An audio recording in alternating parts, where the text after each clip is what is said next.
What's up, guys? Welcome back to Battles of the American Civil War. We're your hosts, Bang and Dang, Bang here, Dang over there, and we are episode 2 of this long journey we got going. Battle of Fort Sumter, the first shots fired, the official start of the war. Last episode, we took a look at the causes of the war, the causes of the division of the United States. The main one being slavery, and way down on the list of things was states' rights. And we don't do misinformation here, bud. Right, listeners. That's why I just said the truth. Listeners, do not take into account anything this guy just said because it's not factual. Well, you guys can go listen to that episode for yourself if you haven't. So we break it down from literal early 1850s, I guess. Start all the way up to the election of Lincoln, and right where we are now, South Carolina secedes. And it's where we're at. If you guys want to watch this in video and unedited with who knows, I mean, we just had a 15-minute unrelated conversation about sports and other crap, maybe some politics once in a while too, that would actually go along with this show. So patreon.com/bang dang in video and unedited every single week, a couple days before you get this on the official podcast feed as well. So another advantage, only $2 a month, plus you get all of our other shows that we mentioned: Monday Night Watch Along, Outlaws and Gunslingers, and Lee and Corey on the Case, all of which have a brand new episode that just released. So doing the damn thing. She's got 4 episodes in a matter of 3 days. Giovanni said this town ain't big enough for the both of us. He did. It's only one a pizzeria. So patreon.com/bang dang to get all that. And who knows, maybe some more future stuff coming along in the pipelines here. That being said, we are on to Fort Sumter and the very first shots fired. The shot heard around the world. On December 20th, 1860, shortly after Abraham Lincoln's victory in presidential election of 1860, South Carolina adopted. Obviously, they seceded, and 6 more southern states joined them, and they formed their own Confederate States of America on February 7th, and temporary capital at Montgomery before they went to Richmond. February peace conference met in Washington, D.C., but failed to resolve the crisis, partly because Abraham Lincoln and all those guys was like, no. Yeah. The remaining 8 slave states declined pleas to join the Confederacy at this point, and this is when it pops off here. They declined. They're like, no. Like I'm going to respectively decline. Guess what? That's going to change after this. Right. Well, the succeeding states seized federal properties within their boundaries, including buildings, arsenals, and fortifications. President James Buchanan protested, but took no action. He's like, I'm out anyway. I'm not going to be here. What did Magic Johnson say? I ain't going to be here.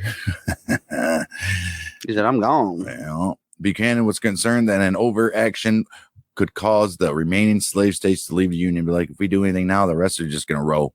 So this is all calm down. That's what he's saying. Let the water stop boiling. Let cooler heads prevail. All right. Give it some time. These guys will be fine. If we keep an eye on it up, they're going to grow in numbers. We can't do that. And while he thought that there was no constitutional authority for a state to succeed, he's like, I mean, it's really, what are they doing? He could find no constitutional authority for him to act to prevent it, though. I guess. And I don't think there's anything in the Constitution that says no constitutional authority for a state to secede. I mean, does it say that there ain't, though? That's the thing. Right, it don't. There's nothing. So, it don't say it at all. All right. Several forts had been constructed in Charleston, South Carolina's harbor, including Fort Sumter and Fort Moultrie, which were not among the sites seized initially. Fort Moultrie on Sullivan Island was the oldest. It was a site of fortifications in 1776. Nice. And was the headquarters of the U.S. Army garrison. Oh, shit. However, it had been designed as a gun platform for defending the harbor, and its defenses against land-based attacks were feeble. Well, I mean, that's stupid. All right. During the crisis, the Charleston newspapers commented that the sand dunes had piled up against the walls in such a way that the wall could easily be scaled. All right. Oh, geez. Doesn't matter. It's worthless. All right. When the garrison began clearing away the dunes, the papers objected. Why? Okay. Why would they object? All right. Why? No, that's stupid. We need something to report on. Right. They're like, we want people to climb the wall so we can have a juicy story to write. Jeez. Like, what are you guys doing? You're making it harder. Oh, jeez. Major Robert Anderson of the 1st U.S. Artillery Regiment had been appointed to command the Charleston garrison that fall because of rising tensions. So like, we need to get somebody over there. A native of Kentucky, he was a protege of Winfield Scott. Everybody knows who Winfield Scott is. The general chief. If you don't, we're going to tell you there. Right. The general in chief of the army, and was thought more capable of handling a crisis than the garrison's previous commander, Colonel John L. Gardner, who was nearing retirement. Yeah, he's like That's what happens when they near retirement. These guys, they lose interest in their like final 5 years or so. They're like, I'm out anyway. I don't care. Anderson had served an earlier tour of duty at Fort Moultrie, and his father had been a defender of the fort, then called Fort Sullivan, during the American Revolutionary War. Nice. Look at him. So it's like a little family past thing here, a little family history. My daddy served here. All right. My great-granddaddy served here. Well, throughout the fall, South Carolina authorities considered both secession and the expropriation of federal property in the harbor to be inevitable. Is that the Civil War's Lieutenant Dan? Lieutenant Dan. My daddy died. Oh, Great granddaddy died. You should have left me out there to die. Speaking of Dan's. All right. As tensions mounted, the environment around the fort increasingly resembled a siege, to the point that the South Carolina authorities placed picket ships to observe the movements of the troops and threatened to attack when 40 rifles were transferred to one of the harbor forts from the U.S. arsenal in the city. 40 white rifles, that's it. Mm-hmm. Okay, so tension's getting low. They're shoving each other's chests at each other. Right. See who's going to do something first. In contrast to Moultrie, Fort Sumter dominated the entrance to Charleston Harbor, and though unfinished, was designed to be one of the strongest fortresses in the whole entire world, not just the America, world. Fall 1860. Work on the fort was nearly completed, but the fortress was thus far garrisoned by a single soldier who functioned as a lighthouse keeper and a small party of civilian construction workers. Okay, so you got what? Right, 20 construction workers and lighthouse guy. Under the cover of darkness on the 26th of December, 6 days after South Carolina declared that they are leaving the old Union, Anderson abandoned the indefensible Fort Moultrie. What's he going to do? Why stay if it's indefensible? Right. Ordering its guns spiked and its guns carriages burned.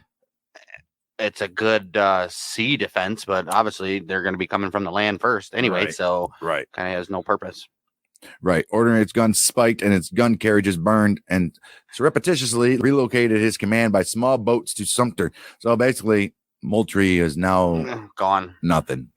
Gone. And there's a little picture of the old, that hand in the, that hand in the, I think we found ourselves a Mason. Right. That old hand in the jacket means there, buds. I think we found ourselves a Mason. All you Patreoners right here are going to see that symbolism. And everybody does it. Everybody. South Carolina authorities considered Anderson's move to be a breach of faith. Mm-hmm. Who cares? You're South Carolina and you're no longer a part of the U.S. Clearly he is, so it doesn't really matter to you. Right. Governor Francis W. Pickens, that's a South Carolinian name, believed that President Buchanan had made implicit promises to him to keep Sumter unoccupied and suffered political embarrassment as a result of his trust in those promises. Buchanan, a former U.S. Secretary of State and diplomat, had used carefully crafted ambiguous language to Pickens, promising that he would not immediately occupy it. Well, you're an idiot for trusting him. You guys are both politicians. You already know how that goes. Stupid. And the guy's the president of the United States. Right. What did you do, Governor, to plead? If he's the governor, he would have had to plead or had to have led this secession, right? You think so? Being the governor, right? And he's the only one that the United States is talking to, because they don't. Right. Jefferson Davis and the other guy don't mean nothing to nobody. Yeah, because the union's only talking to the governors of these states. Well, this isn't still before the Confederacy is officially formed. It's still in December. All right. From Major Anderson's standpoint, he was merely moving his existing garrison troops from one of the locations under his command to another. He's like, I'm just moving them, man. Right. What do you want me to do? He had received instructions from the War Department on 11th of December, written by Major General Don Carlos Buell, who was the Assistant Adjutant General of the Army. Okay. Approved by Secretary of War John B. Floyd. So this guy is a high up guy, which says, you are to hold possession of the forts in this harbor, and if attacked, you are to defend yourself to the last extremity. The smallness of your force will not permit you, perhaps, to occupy more than one of the three forts, but An attack on but an attack or attempt to take possession of anyone will be regarded as act of hostility. You think? And you may then put your command into either of them, which you may deem most proper to increase its power of resistance. You are also authorized to take similar steps whenever you have tangible evidence of a design to proceed to a hostile act. Basically saying don't do shit unless provoked. But right. There's 3 of these in the area that we still control. So basically, you go to the one that you think is the best and hold your ground there. And that's exactly what he did. Yep. Governor Pickens therefore ordered that all remaining federal positions except Fort Sumter were to be seized. State troops quickly occupied Fort Moultrie, capturing 56 guns. Fort Johnson on James Island and the Battery on Morris Island. On December 27th, an assault force of 150 men seized the Union-occupied Castle Pinckney fortification in the harbor close to downtown Charleston, capturing 24 guns and mortars without bloodshed. So they're nice building up their weapons. They have to at least get something. Right now, all they got is broken down rifles. Pretty much, yeah. 30th December, federal arsenal in Charleston was captured, resulting in acquisition of more than 22,000 weapons by the militia. Confederates promptly made repairs at Fort Moultrie, and dozens of new batteries and defense positions were constructed throughout the Charleston Harbor area, including an unusual floating battery and armed with weapons captured from the arsenal. So, okay. Building up. Yeah. And you're telling me nobody in Fort Sumter realizes this and hasn't got word back to the White House or anything? Right. Or they did, and nothing's happening. Well, President Buchanan was surprised and dismayed at Anderson's move to Sumter. What? Unaware of the authorization Anderson had received. This dude's the president. Right. I didn't even know that. He's the commander-in-chief, and he don't know where his generals are going. All right. Nevertheless, he refused Pickens's demand. Major. He's the major, but still. Well, no, the one general gave Anderson the right. That's what I'm saying. The thing, right? You don't know what the hell's going on. He refused Pickens's demand to evacuate Charleston Harbor. Since the garrison supplied were limited, Buchanan authorized a relief expedition of supplies, small arms, and 200 soldiers. The original intent was to send the Navy sloop of war USS Brooklyn, but it was discovered that Confederates had sunk some derelict ships to block the shipping channel into Charleston, and there was concern that Brooklyn had too deep a draft to negotiate the obstacles. Oh, that's that. Smart. See, that's like another small, well, I guess not small part, but a little known. Nobody even talks about the naval warfare in the Civil War. It happened. And yeah, well, obviously we'll cover every battle there is. So if it wasn't for this little move here, there might not even been a Civil War, because this was a major harbor right here. Instead, it seemed prudent to send an unarmed civilian merchant ship. Star of the West was selected, which might be perceived as less provocative as to the Confederates. Yeah, I don't think so. I think any ship you're sending in there, they're going to be like, yeah, they're probably sending supplies. Well, Star of the West approached the harbor entrance 9th January, 1861.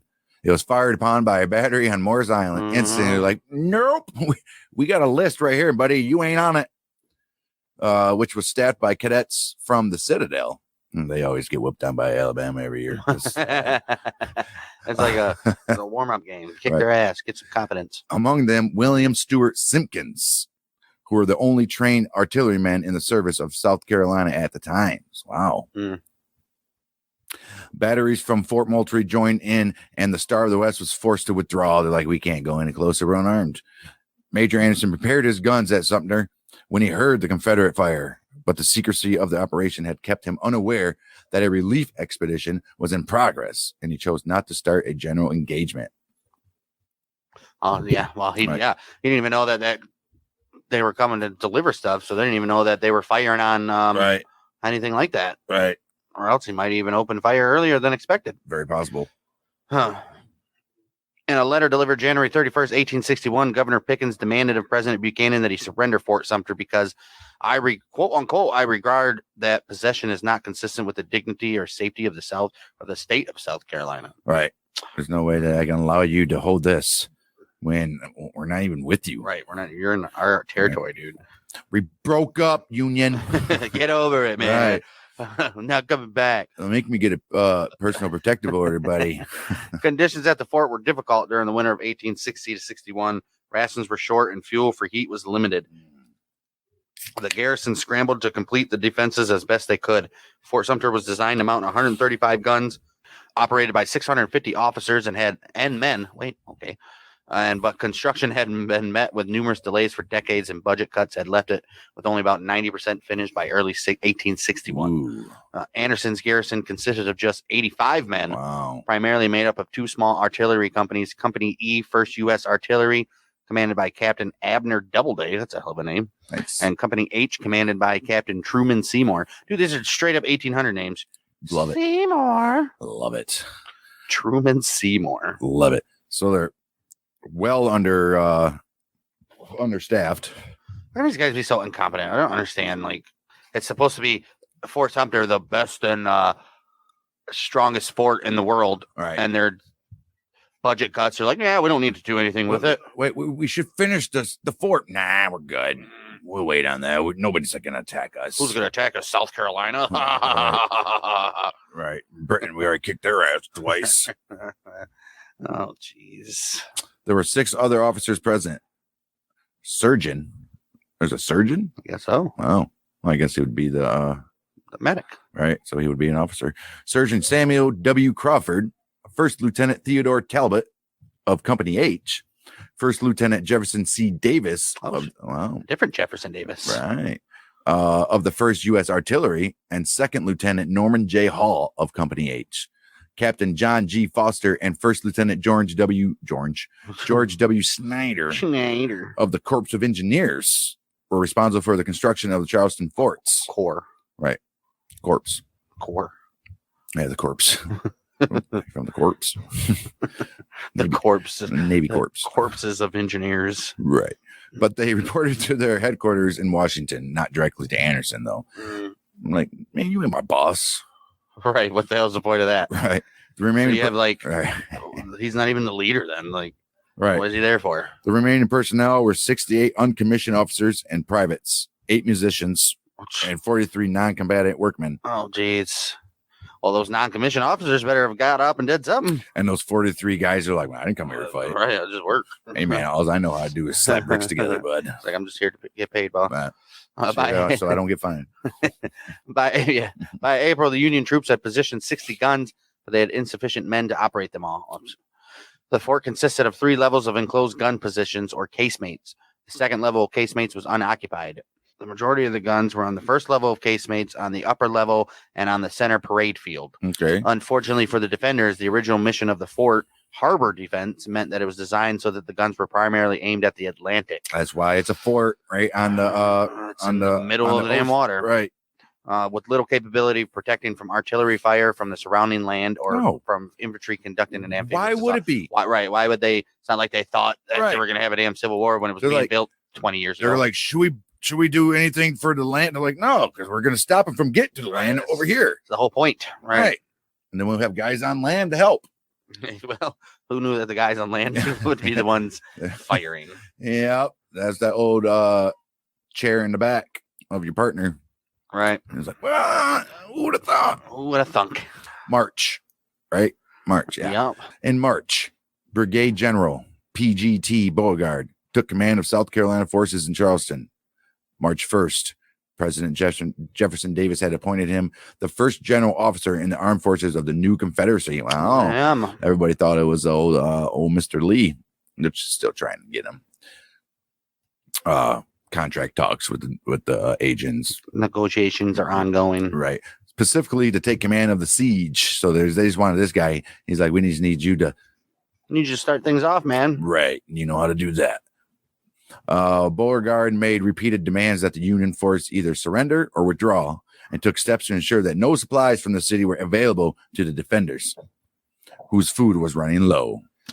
Yeah, I mean, that's one way to do it. Run them out. Like, hey, man, we all know how this is going to end if you don't listen. Starve them out. Right. He also increased drills amongst the South Carolina Militia. The Confederate Army did not yet exist at this time, training them to operate the guns they manned. Why wasn't Major Anderson doing this with the other guys that were non-combatants? Because at least teach them how to fire them. That's because the North didn't even. There's like, man, they're brushing everything off. Well, still they know that. Yeah, but they're doing this now. Yeah, but they don't believe anything yet. Major Anderson had been Beauregard's artillery instructor at West Point. Oh. The two had been especially close, and Beauregard had become Anderson's assistant after graduation. Oh, no. Both sides spent March drilling and improving their fortifications to the best of their abilities. Oh, so you got student and teacher going up against one another. Huh? Beauregard, a trained military engineer, built up overwhelming strength to challenge Fort Sumter. Fort Moultrie had 3 8-inch Columbiads, 2 8-inch howitzers, 5 32-pound smoothbores. So I'm guessing those are all cannons. Well, and 4 20-pounders and 4 20-pounders and 4 24-pounders. Shit. Outside of Moultrie. 4 in there. Right. Outside of Moultrie were 5 10-inch mortars, 2 32-pounders, 2 24-pounders, and a 9-inch Dalgene. Dude, a freaking weapons guy right now would be busting the nut in his pants. What? 2 32-pounders? We got 432 gears and 550 horsepower. Well, I don't know anything that means, but Triple cam, shaved it out 30 seconds of an inch. nothing but muscle, baby. High rise intake. I don't know how that has anything to do with cars, but the same thing. Anyhow, the floating battery next to Fort Moultrie had 2 42-pounders, oh geez, 2 32-pounders on a raft protected by iron shielding. I mean, that's a firebar right there. Yeah. Fort Johnson on James Island had 1 24-pounder and 4 10-inch mortars. Jeez. At Cummings Point on Morris Island, the Confederates had in place 7 10-inch mortars, 2 42-pounders, an English Blakely rifled cannon, and 3 8-inch Columbiads. The latter in the so-called Iron Battery, protected by a wooden shield faced with iron bars. About 6,000 men were available to man the artillery and to assault the fort if necessary, including the local militia, young boys, and older men. Oh, jeez. 6,000 men there. How does the Union not realize all this is going on and not be like, hey, maybe we should send somebody? Well, it's because the government itself, Congress and all that, they're like, this ain't happening. It ain't real. Nobody want to acknowledge it. It ain't real. Don't worry, guys. It's fine. It's fine. It's fine. 4th of March, 1861. Abraham Lincoln was inaugurated as 16th president of the United States of America. He was almost immediately confronted with the surprise information that Major Anderson was surprised. Come on. He wasn't president yet when all this stuff was going on. Right. That Major Anderson was reporting that only 6 weeks of rations remained at Fort Sumter. He was like, well, get him some food. He's like, that's the thing, well, you sir. see, we can't. They'll kill us. He's like, oh dear. Oh dear. Buchanan, what you doing? He's like, he's gone. Buchanan went to Britain. He's actually at his vacation home in the South. Right. I'm pretty sure he's from the South. A crisis similar to one at Fort Sumter had emerged at Pensacola, Florida, where Confederates threatened another United States fortification. And this one, Fort Pickens. Fort Pickens. President Lincoln and his new cabinet struggled with the decisions of whether to reinforce the forts and how. I don't think it's a struggle to reinforce them. Right. The how part might be the struggle. Right. They were also concerned about whether to take actions that might start open hostilities. They're like, we need to get rough here. It's like, well, no, we cannot get rough. Which side would be perceived as the aggressor as a result? He was like, we don't know. It could flip on us, thinking that everybody's going to agree, and then we're like, you're being a little too rough on those guys. All right, why did you attack? Right. You're a bigger nation. Then they're going to think of them as like Britain. And similar discussions and concerns were occurring in the Confederacy. They're like, well, if we attack first, then how that's going to play out, right? We know that no right. sympathy for the cause, and we're not backed by all the southern states yet, right? Well, after the formation of the Confederate States of America in early February, there was some debate among the secessionists whether the capture of the fort was rightly a matter for South Carolina or for the newly declared national government in Montgomery. South Carolina Governor Pickens was among the state's rights advocates.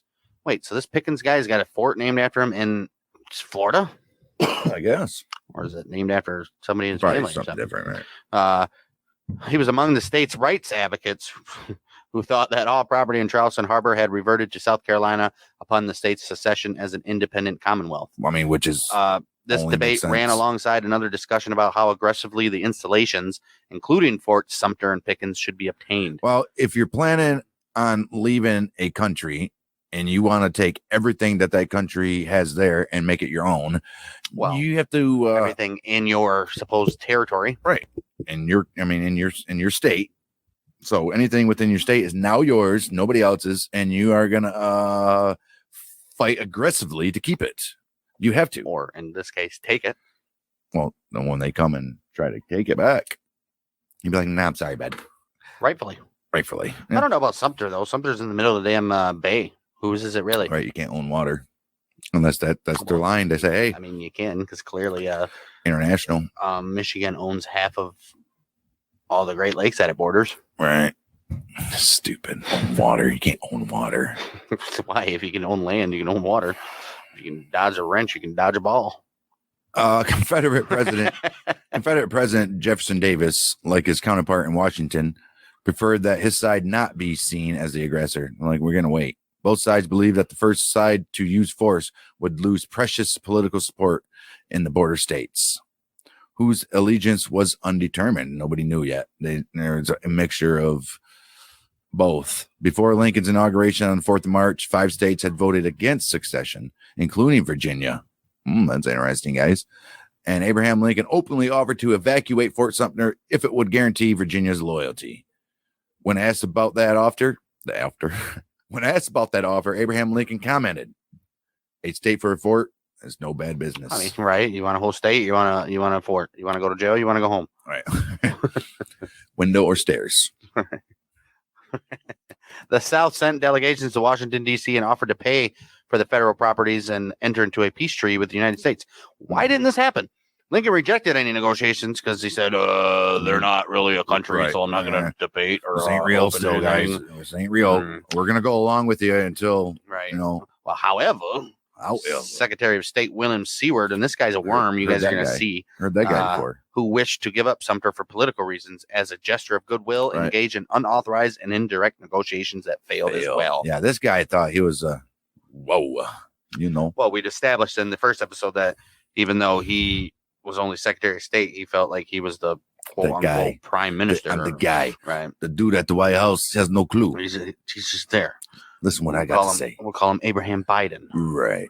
4th of April, as the supply situation on Sumter became critical, Lincoln ordered a relief expedition to be commanded by a former naval captain and future Assistant Secretary of the Navy, Gustavus V. Fawkes, who had proposed a plan for nighttime landings of smaller vessels than the Star of the West that you guys tried to put in at 12 noon. Right. Fox, it's like a 40-foot boat that they're trying to sneak past, but I don't think this is going to work. Fox orders were to land at Sumter with supplies only, and if he was opposed by the Confederates, to respond with the United States Navy vessels following, and then on land. Right. And then land both supplies and men. They're like, all right, well, first we'll come in with supplies. And if they do anything to us, our Navy vessels are going to come in with men and some more guns and all that shit. Then we're just going to have to, we're just going to have to take it. Then, right.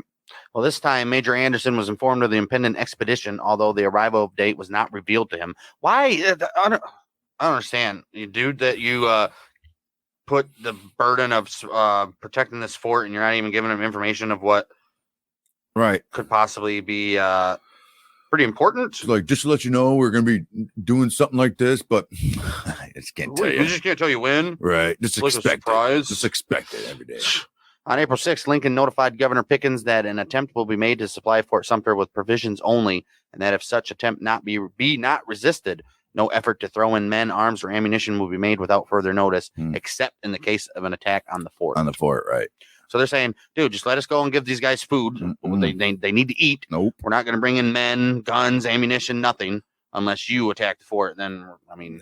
and the South's like, they're free to go. They can they can leave. If they're hungry, there's food. They want to go. Bye. But guess what? Yeah, you ain't coming into our waters, giving it to them though. They're not held hostage. You're holding them hostage because you're not letting them leave. We're not doing anything to them. Lincoln's notification had been made to the governor of South Carolina, not the new Confederate government, which Lincoln did not recognize. Right. That's got to piss off Jefferson Davis even more. He's like, these guys think we're kidding. And probably Jefferson Davis is probably like hating Pickens right now. Right. And Pickens is like, I'm the man. Right. Pickens consulted with Beauregard, the local Confederate commander. Soon President Davis ordered Beauregard to repeat the demand for Sumter's surrender. And if it did not, okay, and if they didn't surrender Sumter, to reduce the fort before the relief expedition arrived. Oh, what's reduce mean? What is it? There's only one meaning to reduce. Reduce that fort. All right. And then let the ships come in and get food. Supply it to the Confederates that now occupy it. Well, that's where you're navy blue and you're good to go. Right. Thank you, sir. Nope, I haven't seen no Rebs tonight. Well, we'll get into that because there was no such thing as uniforms when the first when the war first started. Actually, they're wearing the same. If they're a lot of the militias had the same color as the Union. Yeah. So the Confederate cabinet meeting in Montgomery endorsed Davis's order on the 9th of April. Only Secretary of State Robert Toombs opposed this decision. He's like, Robert Toombs. He reportedly told Jefferson Davis, the attack will lose us every friend in the North. You will only strike a hornet's nest. Yeah. Legions now quiet will swarm and they'll sting us to death. It is unnecessary.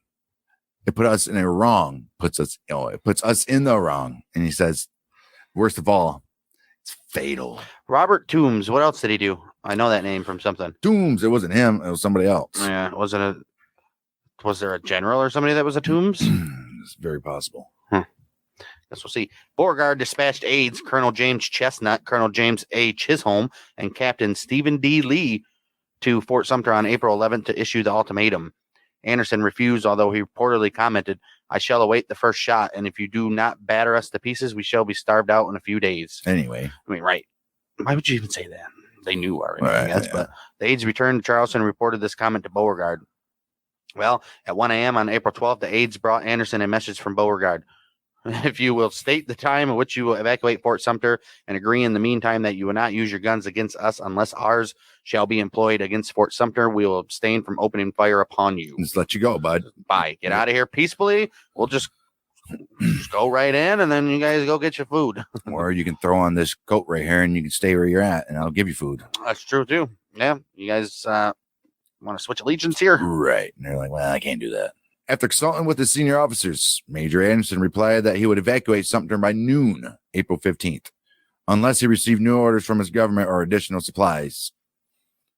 So he's like, if I don't get no word by the 15th of April, I'll roll it. Colonel Chestnut considered this reply to be too conditional, and he wrote another reply, which he handed to Anderson at 3:20 a.m. Why are they doing this so early in the damn morning? Right. Like, come on. Or late at night, whatever you want to do. That's true. Sir, it says, by authority of Brigadier General Beauregard, commanding the provisional forces of the Confederate States. I like that name. Yeah, but provisional means not permanent. Right. We have the honor to notify you that he will open fire of his batteries on Fort Sumter in 1 hour from this time. Whoa. He just said he would leave. All right. Anderson escorted the officers back to their boat, shook hands with each one, and said, if we never meet in this world again, God grant that we may meet in the next. Oh, what a swell guy. Yeah. He probably knew he might have been killed. At 4:30 a.m. on April 12, 1861, Lieutenant Henry S. Farley, acting upon the command of Captain George James, fired a single 10-inch mortar round from Fort Johnson. James actually offered the first shot to Roger Pryor, who was a noted Virginia secessionist, who declined, saying, I could not fire the first gun of the war. The first gun of war. That's got to be a heavy thing to do, right? Right. The shell exploded over Fort Sumter as a signal to open the general bombardment for 43 guns and mortars at Fort Moultrie, Fort Johnson, the floating battery, and Cummings Point. Wow. So these guys just like waiting for the sign. I was in all around this whole. Well, not necessarily, because under orders from cocking though. Under orders from Beauregard, the guns fired in a counterclockwise sequence around the harbor with 2 minutes between each shot. Right. Beauregard wanted to conserve ammunition, which he calculated would last for only 48 hours. Still, every 2 minutes for 2 days. It's, right. Edmund Ruffin, another noted Virginia secessionist, had traveled to Charleston to be present at the beginning of the war. Fired one of the first shots at Sumter. He didn't have no problem with it, though, right. did he? He's like, I came all this way. Might as well. Might as well. He fired a 64-pound shell from the iron battery at Cummings Point. The shelling of Fort Sumter from the batteries ringing the harbor awakened Charleston residents. Obviously, why wouldn't it? They're like, what's going on here? The British are back. No. Who rushed out in the pre-dawn darkness to watch the shells arc over the water and burst into the fort. Wow. Major Anderson held his fire awaiting daylight. His troops reported for call at 6 a.m. and then had breakfast at 7 a.m. Captain Abner Doubleday fired a shot at the ironclad battery at Cummins Point. He missed. Given the available manpower, Anderson could not take advantage of all 60 guns. There's no way. He deliberately avoided using guns that were situated in the fort where casualties were most likely. Well, I mean, right. Pretty much, obviously, the best cannons were mounted on the uppermost of its 3 tiers, but his troops were most exposed to incoming fire from overhead, so he couldn't even use them. No. This guy's just like, man. Well, like they said at the beginning, it was made for defend the harbor, not the land that's only, less than a mile? Right. The fort had been designed to withstand a naval assault, which we just said, and the naval warships at the time did not mount guns capable of elevating to shoot over the walls of the fort. Mm-hmm. However, the land-based cannons manned by the Confederates were capable of high arcing. Oh man, just dropping in, and could therefore fire at parts of the fort that would have been out of naval guns' reach. Didn't think of that, did you guys? Fort Sumter's garrison could only safely fire the 21 working guns on the lowest level, which themselves, because of limited elevation allowed by their embrasures. I'm assuming the enclosures where the guns were on the side of the fort. Right. Were largely incapable of delivering fire with trajectories high enough to seriously threaten Fort Moultrie. So it's not like you can tilt the gun. They can just, they're shooting for the ocean. The ships are, straight shots. What I'm saying. They can maybe go like a little bit tilt up, but not enough to fire high up in the air. So that's just what you can do. And they definitely weren't making it to the fort. Mm-mm. Although the Federals had moved as many of their supplies to Fort Sumter as they could manage, the fort was quite low on ammunition and was nearly out at the end of the 34-hour bombardment. Okay. A more immediate problem was the scarcity of cloth gunpowder cartridges. Only 700 were available at the beginning of the battle, and workmen sewed frantically to create more. Mm-hmm. In some cases, using socks from Anderson's personal wardrobe. Yeah. Because of the shortages, Anderson reduced his firing to only 6 guns, 2 aimed at Cummings Point, 2 at Fort Moultrie, and 2 at Sullivan Island batteries. Jeez. I guess he's not giving up. He's like, hey, man, we're going to shoot back at least. Do what you can. However far along any help is that, who knows? Could be a day. Ships from Fox's relief expedition began to arrive on 12th of April. And when they do this? 11th. Although Fox himself arrived at 3 a.m. on his steamer Baltic, most of the rest of his fleet was delayed until 6 p.m. Jeez. Oh my goodness. That's basically another day. Right. And one of the 2 warships, USS Powhatan, never arrived. He's like, man.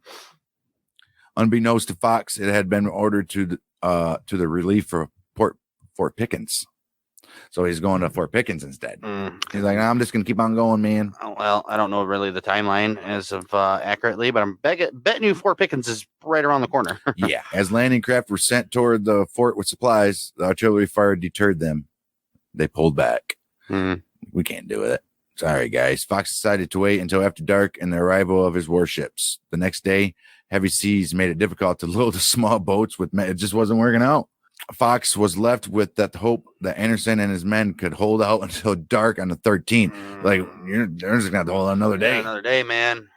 Nothing we can do. Although Sumter was a masonry fort, there were wooden buildings inside for barracks and officer quarters, obviously. Right. The Confederates targeted these with heated shot, which meant cannonballs heated red hot in a furnace. Oh, geez. Oh, my. Once they impacted, they started fires that could prove more dangerous to the men than the explosive artillery shells. Damn, I didn't never even know that.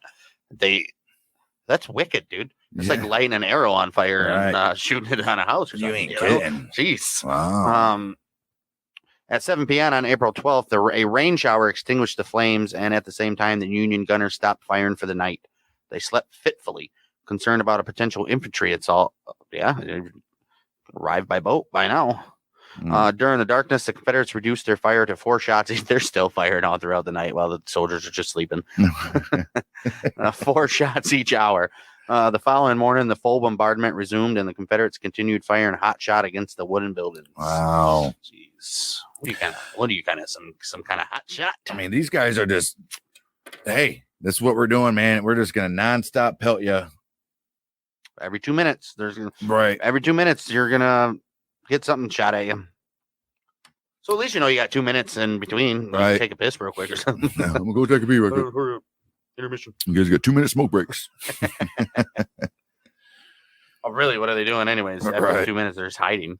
They're sitting there like, they just get used to it after a while. By noon, most of the wooden buildings in the fort and the main gate were on fire. The flames moved toward the main ammunition magazine. Jeez. 300 barrels of gunpowder. That's what that was in there. Yeah, that'll cause a major explosion. Yeah, the Union soldiers frantically tried to move the barrels to safety, but 2/3 were left when Anderson judged it was too dangerous and ordered the magazine doors closed. He ordered the remaining barrels thrown into the sea, but the tide kept floating them back together into groups. Oh no! Jeez, dude. What a bad 4 days. I know, man. Everything that could go wrong went. Is happening. Some of which were ignited by incoming artillery rounds. Oh no! He also ordered his crews to redouble their efforts at firing, but the Confederates did the same, firing the hot shots almost exclusively. Jeez. Many of the Confederate soldiers admired the courage and determination of the Yankees. They're like, look at those guys. Oh, that's so cute. The guys out there, they're fighting. It's all right. Protect. Look at them protecting their country. When the fort had to pause its firing, the Confederates often cheered and applauded. After the firing resumed, and they shouted epithets at some of the nearby Union ships for failing to come to the fort's aid. Like, you should have got here sooner, you piece of shit. They're just sitting there watching. There's like, nothing we knew. Look at the Confederates, though. They're like, look at these guys. Yay. Now they got even more confidence, thinking, oh, we can do this.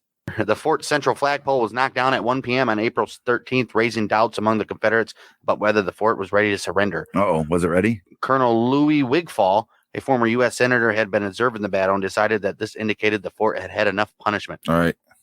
He commandeered a small boat and proceeded from Morris Island, waving a white handkerchief from his sword, dodging incoming rounds from Sullivan's Island. Wow. Meeting with Major Anderson, he said, "You have defended your flag nobly, sir. You have done all that is possible to do, and General Beauregard wants to stop this fight. On what terms, Major Anderson, will you evacuate this fort?" Anderson was encouraged that Wigfall had said evacuate and not surrender. He was low on ammunition, fires were burning out of control, and his men were hungry and exhausted. All right. Satisfied that they had defended their post with honor, enduring over 3,000 Confederate rounds without losing a man, Nice. Anderson agreed to a truce at 2 p.m. Oh, shit. He should have done that in the first place. Right. Well, I guess. He fought valiantly. No deaths or anything, no bloodshed. Basically, Fort Sumter's done. It's over with. Yep. You can't do anything with that. Especially after this. Right. Fort Sumter raged Wigfall's white handkerchief on its flagpole as Wigfall departed in his small boat back to Morris Island. Hooting and hollering, everybody. Right, like, Wigfall. All right. Where he was hailed as a hero. The handkerchief was spotted in Charleston, and a delegation of officers representing Beauregard, Stephen D. Lee, Portia Miles, a former mayor of Charleston, and Roger Pryor sailed to Sumter, unaware of Wigfall's visit. Anderson was outraged when these officers disavowed Wigfall's authority, telling him that the former senator had not spoken with Beauregard for 2 days, and he threatened to resume firing. Meanwhile, General Beauregard himself had finally seen the handkerchief and sent a second set of officers, offering essentially the same terms that Wigfall had presented, so the agreement was reinstated. Oh, geez. They're already messing up. What's going on there? They did good to do the initial bombardment, but now they don't even know how to. Well, this is like, hey, man, it's our first go-around. We never, really took over actually conquered anywhere. something before. How do we take it over? Like, what do we do? Do we just come in? Is it all right? Just send, everybody in? Do you guys take your shoes off? Or can somebody show me how to get the water and all that good stuff? Right. Can you get the set of keys or what's going on here? The Union garrison surrendered the fort to Confederate personnel at 2:30 p.m. Ooh, so half hour later. Nice. April 13th. No one from either side was killed during the bombardment. Beautiful. During the 100-gun salute to the U.S. flag, Anderson's one condition for withdrawal. Well, they got 100. They wasted 100 things of ammo just to, I guess, you got to, right? Saluted to the U.S. flag. A pile of cartridges blew up from a spark, mortally wounded privates Daniel Howe, H-O-U-G-H, and Edward Galloway, and seriously wounding the other 4 members of the gun crew. These were the first military fatalities of the war. So, and it was friendly fire. Right, an accident. Wasn't even friendly fire. It was just a spark from the salute to the flag. Right. Killed the first two casualties of war were accidental. They stopped the salute at 50 shots. Like, oh man. Well, I would assume so. I think you'd have to Guys keep on just going. Died. Well, now they got to do an extra 10 for each guy. Right. Jeez, oh Pete. Howe was buried in Fort or 21 gun salute. 21, yeah. Howe was buried in Fort Sumter parade ground within 2 hours after the explosion. Dang, it got that quick, didn't they? Should we just leave him there for a little while? Now it's buried. So he was buried right on Fort Sumter. Right there. And sucks to be him because right, it's going to be all Confederates for the next 4 years. Galloway and Private George Fielding were sent to the hospital in Charleston, where Galloway died a few days later. Fielding was released after 6 weeks, so he made it. The other wounded men and the remaining Union troops were placed aboard a Confederate steamer, the Isabel, where they spent the night and were transported the next morning to Fox's relief ship, Baltic, resting outside the harbor bar. Major Robert Anderson wrote a telegram April 18th, 1861 to steamship Baltic off Sandy Hook, Thursday, April 18th. Honorable S. Cameron, Secretary of War, Washington, D.C. Sir, having defended Fort Sumter for 34 hours until the quarters were entirely burned, the main gates destroyed by fire, the gorge wall seriously injured, the magazine surrounded by flames, and its door closed from the effects of the heat, 4 barrels and 3 cartridges of powder only being available, and no provision but pork remaining, I accepted terms of evacuation offered by General Beauregard, being the same offered by him on the 11th INST period, 11 instance, prior to the commencement of hostilities, and marched out of the fort Sunday afternoon, the 14th day. Right. The 11th instance, maybe, I guess. Right, the 14th instance or day, with colors flying and drums beating, bringing away many company and private property, and saluting my flag with 50 guns. So he walked away, Robert Anderson, Major 1st Artillery. So they left with pride or whatever, yeah. I guess, some dignity. Just did all they could do without dying. Right. Almost dead anyway. Haven't eaten in how long? Right. Came out looking like damn... Never mind. Oh. Anderson carried the Fort Sumter flag with him north, where it became a widely known symbol of the battle and rallying point for supporters of the Union. This inspired Frederick Edwin Church to paint our banner in the sky, which you Patreoners will see right now on your screen. There it that is. Little guy right there. Nice cool painted picture there, right? Described as a symbolic landscape embodying the stars and stripes, and it does. You look at it, it really does. It's great. A chromolithograph was then created and sold to benefit the families of the Union soldiers. Nice. They already had GoFundMe's back then. Pretty much, right. Got a bunch of photos. I'll pop up on the screen for the Patreoners. That's some good shit right here. Some good photos. Yeah, including many of after. We've got one right here where the Confederate flag is flying in Fort Sumter right after the surrender. So officially under federal or Confederate control now. The bombardment. That's what, people don't understand. The flag you see nowadays is the rebel flag. It's not the Confederate flag. Well, the flag you see most commonly, it's the battle flag. The battle flag, right? Yeah, no one even knows what the actual flag of the nation was that one. Yeah. The bombardment of Fort Sumter was the first military action of the American Civil War. Following the surrender, Northerners rallied behind Lincoln's call for all states to send troops to recapture the forts and preserve the Union. With the scale of the rebellion apparently small so far, Lincoln called for 75,000 volunteers for 90 days. He's like, we get 75,000 guys for 3 months. We should have this stuff in the bag. Right. Easily. Some northern states filled their quotas quickly. There were so many volunteers in Ohio that within 16 days, they could have met the full call for 75,000 men by themselves. Yeah. Ohio, Indiana, those guys were coming. Oh, yeah. Michigan even brought a lot. Those guys wanted to fight, man. They came. Mm-hmm. They saw. And in some cases, they conquered. Some. Right. But in most cases, not. Well, at the beginning. I mean, when we get the deaths here, guys, when it actually becomes a war, you guys, if you don't know anything about the Civil War or don't remember the death counts for battles, you're going to be like, what? Lots. What? That in one battle? And how are they fighting all these battles when they're losing that many people? Other governors from border states were undiplomatic in their responses. For example, Governor Claiborne Jackson wrote, "Not one man will the state of Missouri furnish to carry on any such unholy crusade." And Governor Beriah McGoffin wrote, Kentucky will furnish no troops for the wicked purpose of subduing her sister southern states. Oh. The governors of other states still in the Union were equally unsupportive. The call for 75,000 troops triggered 4 additional slave states to declare their secession from the Union and join the Confederacy, making up that 11. Right. The ensuing war lasted 4 years. Obviously, we know what happened then. The other 3 states are like, you're demanding troops from us now to fight these Southern guys that we already didn't even want to get involved in this anyways? Yeah, well, we might as well just join the Southerners then. Never give a man an ultimatum. Right. They're like, hey, man, that state was doing what they thought was right for that. We would have done the same. Mm-hmm. Now you guys want to bring in 75,000 people? And no, we can't let that happen. Nope. Charleston Harbor was completely in Confederate hands for almost the entire 4 year of the war, leaving a hole in the Union naval blockade, which was critical. Yep. Union forces conducted major operations. Imagine during this time if an outside country decided they wanted to invade. Oh, dude, they would have killed us. What do you think would have happened? They would have murdered us. I don't think so. If Britain, I think Union and Confederates would have. That would have been the united point that we would have to force together again to fight them off, and then immediately go back to fighting each other. I bet Britain was thinking that. Like, what if we just, instead of going helping the South? I'm sure that's why they helped the South. Right. They're thinking, hey, they'll be too weak. They're going by the time this war is over, that country will be so weak and they're going to need us. So bam, we're back in again. Or where they're like, why wouldn't we just go in and do it now? I wonder if there is anything like that. They've always outnumbered us in troops. Of course. There's no reason. Now we're fighting each other. They ain't doing nothing else. Yeah, but it's similar to us. Or do you think Lincoln only put half the army on that? Similar to us going to Vietnam. We didn't know the terrain, the layout, or anything like that. Right. They're like, all we can do is fight right at land and, ships. Sea, right?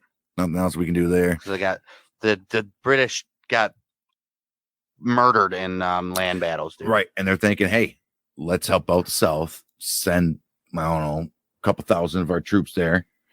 They can lay out the land. And whoever survives can send us feedback of, hey, this is what to expect when you get here. When this is all over, when you guys come to pick me up. And they're like, sorry. Charleston Harbor was complete in Confederate hands for almost 4 years, leaving a hole in the Union blockade. We said that.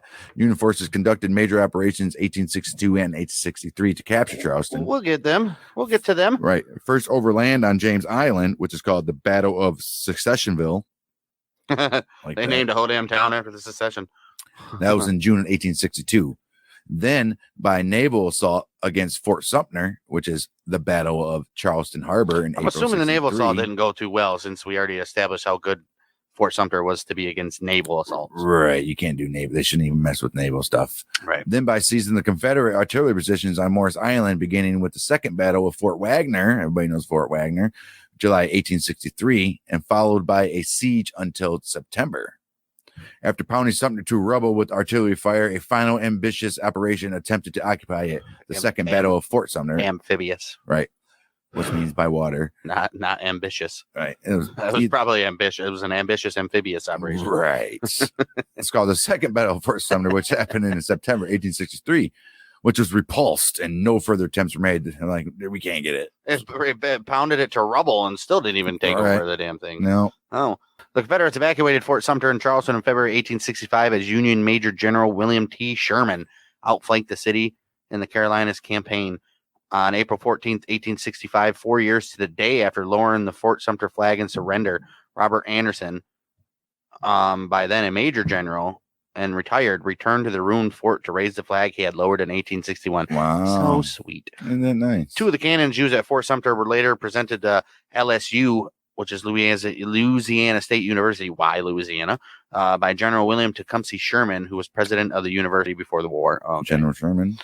The United States Post Office Department released the Fort Sumter Centennial issue as in the first in a series of 5 stamps marking the Civil War Centennial on 12th of April, 1961. At the Charleston Post Office, you can get all these stamps, obviously. The stamp was designed by Charles R. Chickering. It illustrates a seacoast gun from Fort Sumter aimed by an officer in a typical uniform of the time. The background features palmetto leaves akin to bursting shells. The state tree of South Carolina, The palmetto suggests the geopolitical area opening Civil War hostilities. This stamp was produced by an engraving and printed by the rotary process in panes of 50 stamps each. You can get 50 of them for what? 4 cents times 4 50? cents in each, right?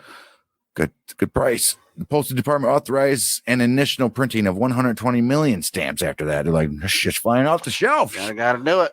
Gotta do it. Some more. Speaking of doing it, that's gonna do it for Fort Sumter. That's it. They got a stamp. All that. They got a stamp. They got a damn stamp to commemorate it. And two of their cannons shipped off to another state. The government did something to make more money off of it. Right. Jeez. How much you think? Up the stamps? 60 million people. You're printing 60 million stamps, right? 120 million, clearly. So they at least made 120 million. 4 cents a stamp. Oh, 4 cents a stamp. So they probably made about 50 million. 50 million. 60 million. It's a lot. Yeah. Yeah. Fort Sumter. Next week, we'll have maybe 2 different battles because I don't think this isn't really. There's battles ranked by the CWSAC, which ranked the official actual battles that meant something. Right. And then there's ones that aren't ranked by them. And then we have one that's not ranked by them, which took place May 7th, 1861, which was the earliest exchange of gunfire between the Union Navy and organized rebel forces after the surrender of Fort Sumter. Okay. But I don't think that's a very long. It's not very long at all. So we're probably going to do that and a couple things. The ensuing battle after that, which was the Battle of Sewell's Point in Virginia. Union gunboats fight inconclusive battle with Confederate artillery. So no winner here. Which we're still fighting waterways. Actually, that's not even very long. So maybe we'll do like 3. Might do 3 of them on here. So yeah, it's gonna be a couple probably battles because a lot of them they're like we said in last week's episode. A lot of the battles are ranked A through D, and we only got a couple D's coming up next down the pipeline. So they're not gonna be very long descriptions because they didn't really too much happen. So if we have to do 2 or 3 in one episode, we'll do 2 or 3 in one episode. You never know. You know damn well we're gonna get to some of the more serious ones. It's only still beginning of the war. Fort Sumter has officially fell to the Confederates. And a lot more, unfortunately, 2 accidental deaths, but a lot more non-accidental. What's the word I'm looking for there? Yeah. Deliberate deaths that are happening, going to be coming up the pipeline for us. So, yeah, that's it for Fort Sumter. If you, like I said, you guys want to see this in video and unedited, like we just went through a whole spiel of the casualties by war of most in the United States, which probably is not even going to make this podcast version of the episode. So you can see that and more other talk that didn't make this episode on patreon.com/bangdang in video unedited, $2 a month. So if you guys are interested in that, go ahead, check us out over there. And we'll be back next week for a couple different battles, starting with the Battle of Gloucester Point. Gloucester. That's in Virginia. And then we'll have Sewell's battle as well. So next week, battles of the American Civil War. We are the Mouth of Michiganders. Yeah, big day.